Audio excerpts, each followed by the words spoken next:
வணக்கம் நேயர்களே, நீங்கள் கேட்டுக்கொண்டிருப்பது பட்டாம்பூச்சி எஃப்எம். இது தேநீர் கடை. இன்னைக்கு தேநீர் கடை பகுதியில என் காட்டில் அடைமழை, விரலிடுக்கில் வெளிச்சம், நானும் புத்தன்தான் ஆகிய நூல்களின் ஆசிரியர், தேனி மாவட்டம் கம்பம் இலாஹி தொடக்கப்பள்ளியின் ஆசிரியர், தமிழ்நாடு முற்போக்கு எழுத்தாளர் சங்கம் பெண்கள் கிளையின் செயலாளர் கவிஞர் ராஜிலா ரிஜ்வான் அவர்களை தான் சந்திக்க போறோம்.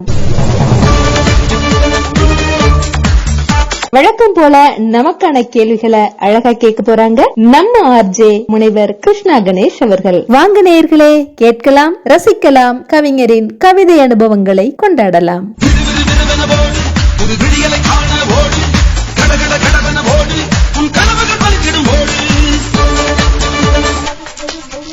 அன்பு பட்டாம்பூச்சி நேயர்களுக்கு ஆர்ஜே கிருஷ்ணாவின் அன்பான வணக்கம். வாரம் ஆரவாரமா போய்கிட்டு இருக்கிற நம்ம பட்டாம்பூச்சி எஃப்எம் தேநீர் கடை பகுதியில இன்னைக்கு நாம சந்திக்க இருக்கிற ஆளுமை யாருன்னு பாத்தீங்கன்னா, கம்பம் இலாஹி தொடக்கப்பள்ளி ஆசிரியரும் வளரும் பெண் எழுத்தாளருமான திருமதி ராஜிலா ரிஜ்வான் அவங்களை தான் பார்க்க போறோம். வணக்கம் மேம். வணக்கம் மேம். பட்டாம்பூச்சி எஃப்எம் இருக்கக்கூடிய நேயர்கள் அனைவருக்கும், பட்டாம்பூச்சி குடும்பத்தில எழுதக்கூடிய வாசகர்கள் அனைவருக்கும் என் முதல் வணக்கத்தை கூறிக்கொள்கிறேன். சராசரி பெண்ணா இருந்து ஒரு படைப்பாளியா எந்த தருணத்துல உருமாறினீங்க? 2016 நான் முகநூல்ல ஹைக்கூ கவிதைகள் எழுத துவங்கினேன். நிலாவில் ஒரு ஹைக்கூ அப்படின்னு ஒரு குழுமத்துல, நுட்பம் அப்படின்னு குழுமம், உலக தமிழ் ஹைக்கூ மன்றம், இதெல்லாம் எழுத ஆரம்பிச்சது. நிறைய ஹைக்கூ கவிதைகள் என்கிட்ட இருந்துச்சு. அதெல்லாம் தொகுத்து ஒரு புத்தகமா போடணும்ன்ற எண்ணத்துல இருந்தப்ப 2020 கொரோனா லாக்டவுன் எனக்கு ஒரு நல்ல வாய்ப்பா அமைஞ்சிச்சு. அதை பயன்படுத்திதான் முதல் நூல் 2021 ஜுவல்லரிக்கு வெளிச்சம்னு நூல் வெளிவந்தது.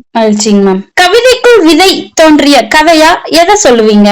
அந்த விதை எனக்கு தெரிஞ்சு என்னோட ஞாபகத்துக்கு நான் 12வது படிக்கிறப்ப ஆட்டோகிராஃப்ல உங்க முகவரி மறந்தாலும் முகவரியை மறக்க மாட்டேன் அப்படின்னு எழுத ஆரம்பிச்சேன். நிறைய கவிதைகளை ஆட்டோகிராஃப் எழுத துவங்கினது. அப்புறம் டீச்சர் ட்ரைனிங் படிக்கிற காலத்துல 18 வயசு 19 வயசுல தோழிகளுக்காக அவங்களுடைய பேர்ல முதல் எழுத்துக்கள் அந்த ஒவ்வொரு வரியிலையும் முதல்ல வர மாதிரி நிறைய கவிதைகள் எழுதினேன். அதுக்கப்புறமா 2002 தினமலர்ல நோட்டீஸ் போர்டு பகுதியில நிறைய கவிதைகள் தொடர்ந்து எழுதிட்டே இருந்தேன். அதுதான் என்னோட ஆரம்ப காலமா இருந்தது.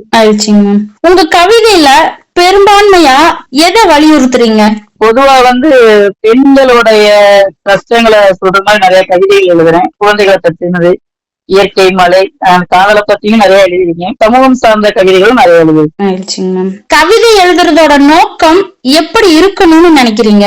பொதுவா ஒரு கவிதை இப்ப நம்ம வாசிச்சோம் அப்படின்னா, ஒரு வாசகரா நம்ம வாசிக்கிறோம் அப்படின்னா அவங்க முகத்துல அரைஞ்சு மனசுக்குள்ள போகணும்னு சொல்லுவாங்க. என்னை பொறுத்த வரைக்கும் அந்த அளவு இல்லாட்டி கூட ஒரு தலையை வருடி கொடுத்து அவங்க மனசுக்குள்ள போற மாதிரி ஒரு கவிதை அமைஞ்சா நல்லா இருக்கும் அப்படின்னு நினைக்கிறேன். பொதுவா எழுதுறது எல்லாமே மக்களுக்காக தான் அப்படின்றதுனால பொதுவா சாமானிய மக்களுக்கும் புரியுற மாதிரி ஒரு கவிதை இருந்தாலே அது சிறப்பாதான் இருக்கு. சிறப்பு. புது கவிதைகளை விட ஹைக்கூ கவிதைகள் மீது உங்களுக்கு ஈடுபாடு அதிகம் வர்றதுக்கு என்ன காரணமா இருக்கும்? அதான் ஆரம்பத்திலேயே சொன்ன மாதிரி அந்த முகநூல்ல நான் அதிகமா அந்த போட்டிகளுக்காக எழுதினேன். நடுவராக நிறைய குழுமங்கள்ல நான் பயணம் செஞ்சேன். இந்த எழுதிக்கிட்டே இருந்தனால ஹைக்கூல ரொம்ப ஆர்வம் அதிகமாகி ஃபர்ஸ்ட் 2 நூலுமே நானும் புத்தன் தான் விரலுக்கு வெளிச்சம், இது ரெண்டுமே ஹைக்கூ பத்தி தான் எழுதியிருக்கேன். இதுக்கு அடுத்தது சமூகம் சார்ந்த கவிதைகள் நிறைய இருக்கு. என்னுடைய 3ஆம் முழுக்க காதல் கவிதை நூல்கள், ஹைக்கூ தவிர புது கவிதைகள் நிறைய எழுதிட்டாரு. சரிங்க மேம். இப்ப எல்லாம் வாசகர்களை விட கவிஞர்கள் அதிகமா உருவாகிட்டாங்கிற மாதிரி தெரியுதுங்க மேம். இது பத்தி உங்களோட கருத்து என்ன? நீங்க சொல்றது முழுக்க உண்மைதான். என்ன அப்படின்னா, இப்ப நம்ம முன்னாடி இருந்ததை விட சமூக வலைதளங்கள்ல முக்கியமா அந்த முகநூல் ரொம்ப பெரிய ஒரு காரணமா நினைக்கிறேன். முதல்ல நம்ம எழுதி ஒரு பேப்பர்ல போய் அச்சுதலா கண்ணுக்கு பார்க்கறதுக்கு ரொம்ப நாள் ஆகும். ஏன்னா இப்ப அப்படி கிடையாது. நம்ம பேஸ்புக்ல ஒரு கவிதை போட்டாலே உடனடியே நமக்கு பின்னூட்டம் வந்துருது. உடனடியே நமக்கு அது நல்லா இருக்கா நல்லா இல்லையான்னு ஒரு ரிசல்ட் கிடைச்சிருது. அப்ப யார் வேணாலும் ஒரு கவிதை எழுதலாம், ஒரு படத்தை பார்த்த உடனே கவிதை எழுதலாம். அப்புறம் நிறைய எல்லா குடும்பங்களுமே நிறைய போட்டிகள் நடந்துகிட்டே இருக்காங்க. அந்த போட்டிகள் காரணமாக நிறைய இப்ப வாசகர்கள் எல்லாமே கவிஞர்கள் ஆகலாம். அதாவது இப்ப உள்ள சோசியல் மீடியா கற்பனைகளை தூண்டுதுன்னு சொல்ல வரீங்களா? கண்டிப்பா. இப்ப அதான் ஒரு படத்தை கொடுத்து ஒரு கவிதை எழுதுன்னு சொல்றாங்களா, பார்த்தோன்னே நமக்கு ஏதாச்சும் 2 வரி எழுதினாலும் சரிதான், 4 வரி எழுதினாலும் சரி, நம்ம எழுதி உடனே பதிவு போடுறோம். அந்த பதிவை பார்த்த உடனே கீழே கமெண்ட்ஸ்ல வருது, நல்லா இருக்கு, அருமை, அந்த மாதிரி ஒரு சின்ன வாழ்த்துக்கள் பாராட்டுகள் வர்றப்ப இன்னும் நல்லா எழுதணும், அடுத்து இதை விட சிறப்பா செய்யணும் அப்படின்னு நம்ம ஒரு எண்ணம் நமக்கு தோன்றிக்கிட்டே இருக்கு. சித்திரமும் கைப்பழக்கம் செந்தமிழும் நாப்பழக்கம்ங்கிற மாதிரி எழுத அப்படியே வந்துருது இல்லைங்களா? கண்டிப்பா 10 கவிதை நம்ம எழுதுறப்ப கண்டிப்பா 10வது கவிதை பெஸ்டா வந்துருது. ஓ, மகிழ்ச்சிங்க. உங்களோட படைப்புகளுக்கான அங்கீகாரம் பத்தி ஏதாவது சொல்லுங்களேன். அமைச்சர், என்னோட தெருவுல, என்னோட வீட்டுல, என்னோட ஊர்ல மட்டும்தான் என்னை பத்தி தெரியும். 2021 என்னோட முதல் நூல் வெளியான பிறகு என்னை எல்லாருமே கவிஞர், எழுத்தாளர் அப்படின்னு கூப்பிட்டாங்க. எனக்கு இதுவே வந்து ஒரு பெரிய அங்கீகாரமா எனக்கு தெரியுது. அதுக்கப்புறம் நிறைய அந்த ஹைக்கூ நூல் வந்த பிறகு மித்ரா அம்மாவுடைய மித்ரா துலிப்பா விருது வந்து சிதம்பரத்துல கொடுத்தாங்க 2021. அது வந்து எனக்கு மிகப்பெரிய ஒரு அங்கீகாரமா நினைக்கிறேன். அந்த முதல் நூல் வெளியான பிறகு நிறைய விருதுகள் தொடர்ந்து கிடைச்சிட்டே இருந்துச்சு. பொதிகை மீனவர் விருது, கன்னிமரா நூலகரின் விருது, தமிழ்நாடு முற்போக்கு கலை இலக்கிய மேடை விருது நிறைய கிடைச்சிட்டே இருந்துச்சு. இதெல்லாத்தையும் விட முக்கியமா சொல்லணும் அப்படின்னா 2022 தமிழ்நாடு முற்போக்கு எழுத்தாளர்கள் கலைஞர் சங்கத்துல மாநில குழு உறுப்பினரா என்னை தேர்வு செஞ்சாங்க. இப்பயும் பெண்கள் கிளையோட செயலாளரா நான் இருக்கிறேன். இது எல்லாமே என்னோட படைப்புக்கான முழு அங்கீகாரமா நினைக்கிறேன். இப்ப நடக்கக்கூடிய கலை திருவிழா பள்ளிசாமி நிகழ்ச்சிகளையும் என்னைய நடுவரா கூப்பிடுறாங்க. இது எல்லாமே என்னோட அங்கீகாரமா தான் நான் நினைக்கிறேன். அடேங்கப்பா, ஒரு படைப்பு இந்த அளவுக்கு அங்கீகாரம் தருது இல்லைங்களா? ஆமா, ஒரு எழுத்தாளர் கூப்பிடுறதே எனக்கு உண்மையிலே பெரிய அங்கீகாரமா எனக்கு தெரியும். மகிழ்ச்சிங்க மகிழ்ச்சிங்க. ஒரு படைப்பாளிக்கான நிறைவா எதை சொல்ற போறீங்க நீங்க? அதாவது விருதுகளா, பொருளாதாரமா, இல்ல வேற ஏதாவது இருக்குதா? அத பத்தி சொல்லுங்க. கண்டிப்பா விருதுகள் தேவைதான், பொருளாதாரம் அதை விட ரொம்ப தேவையா இருக்கு. ஆனா இது எல்லாத்தையும் விட, விருதுகள், பொருளாதாரத்தை எல்லாத்தையும் விட ஒரு சின்ன பாராட்டு. இப்ப சொன்ன ஒரு கவிதை பதிவு செஞ்ச உடனே அருமை, நல்லா இருக்கு, சிறப்புன்னு ஒரு வார்த்தை வருது இல்லைங்களா? அதுவே வந்து பெரிய ஒரு சந்தோஷத்தை ஒரு படைப்பாளனுக்கு கொடுக்கும். முதல்ல அந்த எழுத்து எழுதின உடனே படைப்பாளனுக்கு ஒரு திருப்தி வரும். நம்ம எழுதினது நல்லா இருக்கு அப்படின்னு அவனுக்கு ஒரு சிந்தனை வரணும். அதுவே பெரிய விஷயம் நினைக்கிறேன். அப்புறம் நம்ம எழுதின படைப்பு வந்து ஒரு சாமானிய மனுஷங்கிட்ட போய் அவங்க வந்து நம்மள அறிமுகம் இல்லாத ஒருத்தவங்க வந்து நல்லா இருக்குன்னு சொல்றப்ப அது பெரிய பாராட்டா நான் நினைக்கிறேன். சமீபத்துல கூட என்னுடைய எண்காட்டில் அடைமலை அந்த காதல் கவிதை நூலை சிறைச்சாலையில இருந்து ஒரு சிறை கைதி வாசிச்சிருக்காங்க. வாசிச்சுட்டு அவங்களுடைய வாசிப்பு அனுபவத்தை எனக்கு எழுதி அனுப்பியிருந்தாங்க. அதுல அவங்க சொன்ன ஒரு வரி, என்னுடைய மனைவியை இத்தனை நாள் நேசிக்காம விட்டுட்டேன், உங்க கவிதைகளை படிச்ச பிறகு நான் கண்டிப்பா என்னுடைய மனைவியை இன்னும் அதிகமா நேசிப்பேன் அப்படின்னாங்க. நான் அந்த இதுல பதிவு பண்ணியிருந்தேன், எனக்கு கிடைச்ச எல்லா விருதுகள்லயும் சிறந்த விருதா நான் இந்த வாசிப்பு அனுபவத்தை எடுத்துக்கிறேன் அப்படின்னு. இந்த மாதிரி சின்ன சின்ன பாராட்டுகளுமே பெரிய விருதுதான், பெரிய மகிழ்ச்சியை தரக்கூடியதுதான் ஒரு படைப்பாளனுக்கு. சூப்பர் சூப்பருங்க மேம். விருதுகளை விட, பொருளாதாரத்தை விட ஒரு பாராட்டுகளும், ஒரு படைப்பாளிய தாக்குன அந்த உணர்வுகளும் தான் எல்லாத்த விட பெருசுன்னு சொல்றீங்க இல்லைங்களா? கண்டிப்பா கண்டிப்பா மேம், கண்டிப்பா. மகிழ்ச்சிங்க மேம். உங்களோட படைப்புகள் பத்தியும், அதுல நீங்க எழுத வந்ததோட நோக்கம் நிறைவேறிச்சா அப்படிங்கறத பத்தியும் சொல்லுங்க. நான் இது வரைக்கும் எழுதுனது முதல் 2 ஹைக்கூ நூல், 3வது காதல் கவிதை, இப்ப 4வது ஒரு நூல் இந்த மாதம் வெளிவருது, பெரியோன் அப்படின்னு ஒரு நாவல் எழுதியிருக்கேன். 5வது நூல் வந்து ஒன்னாப்பா அலப்பறைகள் அப்படின்னு வகுப்பறை சூழல் பத்தி எழுதியிருக்கேன். இது எல்லாமே நான் அந்த நூல் எழுதுனது எந்த நோக்கத்துக்காக எழுதுனோ அந்த நோக்கம் எனக்கு கிடைச்சிருச்சு. முழுமையா ஒரு நிறைவடைஞ்சிச்சா அப்படின்னா சொல்ல முடியாது. ஏன்னா இன்னும் நிறைய நான் எழுத வேண்டியிருக்கு. அந்த பெரியவண்ண நாவல்ல வந்து எனக்கு டெய்லி அந்த பேப்பர்ல டிவில பார்ப்போம் இல்லையா, ஆணவ படுகொலை வெட்டி கொண்டுட்டாங்கன்னு பாக்குறப்ப என்னால உண்மையிலேயே அதை இப்ப வரைக்கும் ஏத்துக்கவே முடியல. எப்படி ஒரு பொண்ணா ஒரு பையனை வெட்டி கொள்றாங்க அப்படின்னு, திருமணம் செய்துக்கிட்டதுக்காக, காதல் திருமணம் செய்ததற்காக. அதை வச்சு எழுதுனதுதான் அந்த பெரியோன் அப்படின்ற நாவல். அந்த நாவல் வந்துச்சு அப்படின்னா உண்மையே நல்லா பேசக்கூடியதா இருக்கும் அப்படின்னு இப்பவே நிறைய பேர் சொல்லியிருக்காங்க. இந்த நோக்கம் நம்ம நினைக்கிறது அந்தந்த நூல்ல எனக்கு நிறைவாயிருக்கு, முழுமையா இன்னும் நிறைவாகல, இன்னும் நிறைய எழுத வேண்டியிருக்கு. இப்ப நீங்க சொல்றத பார்த்தா சமூகத்துல ஒரு பாதிப்பு ஏற்படுத்துறத வச்சு நீங்க ஒரு நாவல் எழுதுறீங்க.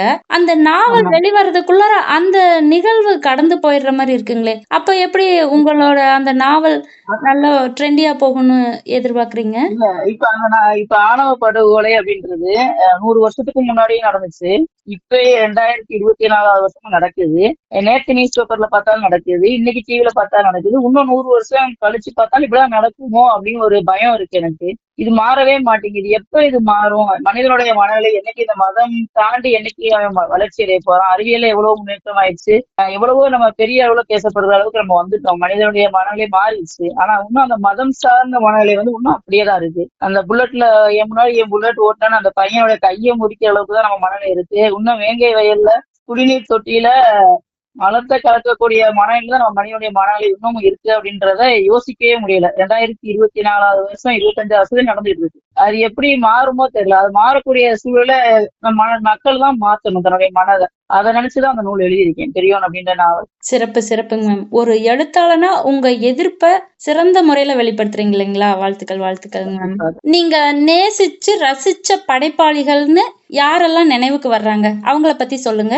நீங்க கேட்ட உடனே எனக்கு நிறைய நினைவுக்கு வருது. சொல்லணும் அப்படின்னா எனக்கு சினிமா பாட்டு கேட்கறதுல ரொம்ப இன்ட்ரெஸ்ட். சின்ன வயசுல 4வது 5வது படிக்கிற வயசுல இருந்தேன். அப்பெல்லாம் அந்த பாட்டு புக்கை வாங்கி வச்சு ஃபுல்லா மனப்பாடம் பண்ணி பாடிட்டே இருப்பேன். அதெல்லாம் யார் எழுதுனான்னு கூட அந்த வயசுல அவங்களுக்கு தெரியாது. ஆனா இப்ப தெரியுது. வைரமுத்துடைய பாடல்கள் ஆகட்டும், வைரமுத்து, பழனி பாரதி, நாமுத்துக்குமார், அறிவுமதி, விஜய் அவங்களோட இது, கண்ணதாசன், வாலி, இப்படி எல்லாருடைய வரிகளுமே என் மனசுக்குள்ள ஒன்னும் ஓடிட்டே இருக்கு சினிமா பாடல் வடிவுல. இதை தாண்டி நான் 12வது படிக்கிறப்ப கற்றதும் பிற்றதும் அப்படின்னு சுஜாதா அவங்களுடைய நூல் படிச்சேன். இன்னமும் எனக்கு அதுல பல வரிகள் மனசு அப்படியே பதிஞ்சிருக்கு. நான் அதுக்கப்புறம் சுஜாதாவுடைய நூல்களை தேடி தேடி நிறைய படிச்சிருக்கேன். அவங்களுடைய நூல் இன்னும் மனசுல ரொம்ப பிடிச்சது நிறைய இருக்கு. அவர் சிறுகதைகளாகட்டும் நிறைய இருக்கு. இப்ப சமீபத்துல புதுமை பித்தனுடையது, கந்தர்வனுடைய கதைகள் நிறைய வாசிச்சுட்டு இருக்கேன். இவங்களுடைய கதைகள்லாம் ரொம்ப ஆழமா ஒரு எளிய மக்களுடைய விஷயங்களை பேசக்கூடியதா இருக்கு. இந்த மாதிரிதான் எனக்கு எழுதணும்னு ஒரு ஆர்வம் இருக்கனால இதை தேடி தேடி படிச்சுட்டு. மகிழ்ச்சிங்க மேம். நம்மளோட சககால படைப்புலகம் அப்புறம் படைப்பாளிகள் இவங்களை பத்தி உங்க கருத்துக்களை சொல்லுங்க மேம். கண்டிப்பா மேம். நீங்க ஏற்கனவே சொன்ன மாதிரி இப்ப வாசகர்களை விட கவிஞர்கள் அதிகமாயிட்டாங்க அப்படின்றது உண்மை. அவங்க எல்லாம் என்ன நினைக்கிறாங்க அப்படின்னா, நம்ம கவிதைகளை ஃபுல்லா உடனே நூலாக்குன உடனே எல்லாருமே நம்மளை பத்தி பேசணும், உடனே விருதுகள் வாங்கணும், அந்த மாதிரி நினைக்கிறாங்க. அந்த எண்ணத்தை மட்டும் மாத்திக்கிட்டா ரொம்ப சிறப்பா இருக்கும் அப்படின்னு நினைக்கிறேன். எழுதக்கூடிய எல்லா எழுத்துமே அன்னன்னைக்கு சமூகம் சார்ந்த பிரச்சனைகள் சார்ந்து எழுதுனா இன்னும் கொஞ்சம் நல்லா இருக்கும்.